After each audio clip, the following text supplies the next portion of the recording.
What's up guys, CJ here and welcome back to another all-new comic review, this time for Inhumans vs. X-Men number 0, the first issue in yet another new Marvel event, hurling the Inhumans and Mutants at each other in a battle for survival. Coming right on the heels of Death of X and the surprising reveal that Scott Summers is now well and truly dead thanks to the Terrigen Cloud, this issue takes place during the armistice that follows. In fact, it basically covers the entirety of that period of uneasy peace. That's right, by using so many time jumps I lost count, the issue covers the 8 months of time that passed between the end of Death of X number 4 and the beginning of Inhumans vs. X-Men number 1. So, just what was going on during all that time? Well, basically, simply getting the pieces of the puzzle in place. The issue was divided into 2 storylines and tracked those storylines through the 8-month period leading into this event. In the first, Beast and the Inhuman ISO, both the greatest scientific minds their communities have to offer, are hard at work in New Adelan to discover a cure for Mpox, the mysterious condition that occurs when mutants come into contact with the Terrigen Cloud. At the same time, in our second storyline, Emma Frost, still distraught over the death of Scott Summers, is readying for war, training her powers to be even stronger, including turning into her invulnerable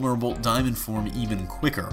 As Hank McCoy slowly over the course of the 8 months begins to realize that not even his genius can solve the crisis and that to cure the Mpox would require coming up with cures for each mutant individually, he also learns that the last Terrigen Cloud, containing the last of the Terrigen Mist on Earth, is actually shrinking for an unknown reason. All the while, Emma Frost is not only training, but essentially raising the banners for you Game of Thrones fans out there, bringing together a coalition of mutants from around the Marvel Universe, from Storm at the X-Haven in Limbo, Magneto and his Brotherhood, Iceman and the time-displaced Young Beast and Cyclops, and even a mysterious figure at the Hellfire Club, potentially Mystique. By the end of the issue, Beast's time has run out, and sensing conflict is inevitable, he summoned representatives from both parties for a summit on Muir Island, which will probably be the backdrop for issue number 1. But onto some pros and cons, starting with the pros. I really did like the plot structure of this issue, exploring these 2 sides as they barrel towards this inevitable conflict, one doing everything they can to prevent all-out war,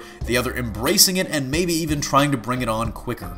It's also really cool to see Beast get featured in this one. I love me some Hank McCoy, but it's really kind of heartbreaking to see him go into this issue all gung-ho and wide-eyed. Science can solve everything, at least it's not a supervillain this time, only to realize that even he can't stop it for all his genius. But those good things come with a downside, and while I only have one negative for this issue, it's a pretty big one. And maybe this is just a bone to pick with the way events are handled in comics these days, but it feels like this could have, and maybe should have, just been a storyline built up to in an ongoing for a while, much like Secret Wars was in New Avengers for months. I understand, these kinds of issues are a necessary evil. Setting up for an event has to be done in this day and age, but I don't know, in the end this issue just feels like a cheap way to fill that 8-month gap between where one event left us and another picked up in the shortest amount of time possible. Literally, you're tracking 2 storylines over like 24 pages, so each storyline gets maybe like 12 pages of dedication each, so it's not even like one issue that gets dedicated into setting up the event.